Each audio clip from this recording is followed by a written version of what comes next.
3 മക്കളുള്ള ഒരു വീട്ടിൽ ഏറ്റവും കൂടുതൽ സ്നേഹം കിട്ടുന്നതും അത് ഏറ്റവും കൂടുതൽ സാക്രിഫൈസ് ചെയ്യേണ്ടി വരുന്നതും വീട്ടിലെ മൂത്ത കുട്ടിയാണെന്ന് പല റീൽസിലും നമ്മളൊക്കെ കേട്ടിട്ടുണ്ട്. അത് ഏറെക്കുറെ സത്യമാണെന്നാണ് എൻ്റെ ഒരു നേരനുഭവം. വലിയ പ്രായവ്യത്യാസമൊന്നുമില്ലാതെ 2 അനിയത്തിമാരെ കൂടെ കിട്ടിയപ്പോൾ രണ്ടാമത്തെ വയസ്സിൽ തന്നെ ചേച്ചി പരിഗണന കിട്ടിത്തുടങ്ങിയ ആളാണ് ഈ കയറി വരുന്നത്.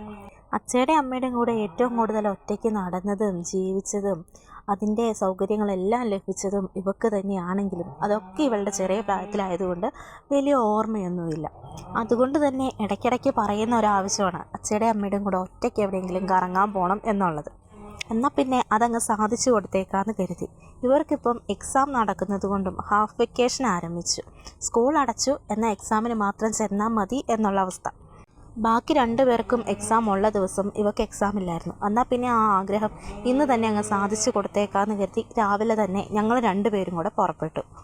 കുറച്ച് ദിവസങ്ങളായിട്ട് പറയുന്ന ആഗ്രഹമായിരുന്നു മുടി വെട്ടണം എന്നുള്ളത്. എന്നാൽ പിന്നെ ആദ്യം അത് തന്നെ ചെയ്ത് കൊടുക്കാമെന്ന് കരുതി നമ്മൾ അടുത്തുള്ള ഒരു സലൂണിൽ പോയിട്ട് ഒരു ഹെയർ കട്ട് കൊടുത്തു. ആ ചിരി കണ്ടാൽ തന്നെ അറിയത്തില്ലേ, ഭയങ്കര സന്തോഷമായിട്ടുണ്ട്.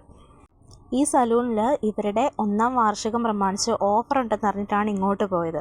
പക്ഷേ അവർ ഞങ്ങളെ പറ്റിച്ചു. ഓഫറെന്ന് പറഞ്ഞ് അവർ കുറച്ച് എമൗണ്ട് കൂട്ടിയിട്ടിട്ട് അത് ഡിസ്കൗണ്ട് ചെയ്ത് തന്നപ്പം നോർമൽ എമൗണ്ട് തന്നെ പറയുമ്പോൾ ഡിസ്കൗണ്ട് ഉണ്ട് താനും, എന്നാൽ റേറ്റിൽ വലിയ വ്യത്യാസമൊന്നുമില്ല. ഇതൊരു വെഡ്ഡിങ് മേക്കപ്പ് സ്റ്റുഡിയോയും കൂടി ആയതുകൊണ്ട് നമുക്ക് അത്യാവശ്യം ഫോട്ടോസും വീഡിയോസും എടുക്കാനുള്ള സൗകര്യമെല്ലാം അതിനകത്തുണ്ട്.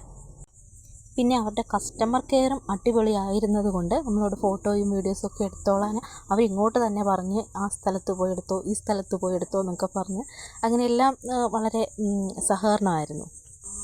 അങ്ങനെ ഒറ്റയ്ക്ക് കൂടെ കറങ്ങാനുള്ള ആഗ്രഹത്തിൻ്റെ ഫസ്റ്റ് സ്റ്റെപ്പ് കഴിഞ്ഞിട്ടുണ്ട്. എന്തായാലും അവൾ വളരെ ഹാപ്പി ആയിട്ടുണ്ട്.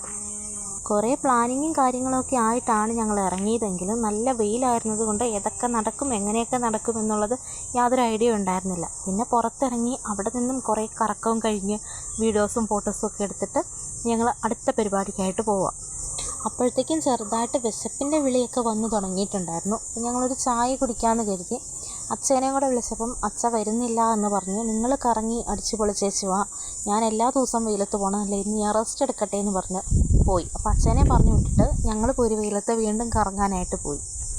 വെയിലാണെങ്കിൽ നമ്മൾ കുറച്ചങ്ങ് നടന്നിട്ടുണ്ടെങ്കിൽ ഒരു അടിപൊളി വൈബുള്ള അപ്സ്റ്റെയറിൽ ഉള്ള ഒരു ബേക്കറി ഉണ്ട്. അവിടെ പോയി ചായ കുടിക്കാമെന്ന് പറഞ്ഞ് അവിടെ ചെന്ന് ഞങ്ങൾ ഒരു ചായയും കട്ട്ലറ്റും ഒക്കെ കഴിച്ച് കുറേ നേരം അവിടെ ഇരുന്ന് അവിടെയും ഫോട്ടോസും വീഡിയോസും ഒക്കെ എടുത്തു. എവിടെ ചെന്നാലും പിന്നെ ഫോട്ടോസും വീഡിയോസും നമുക്ക് മസ്റ്റാണല്ലോ.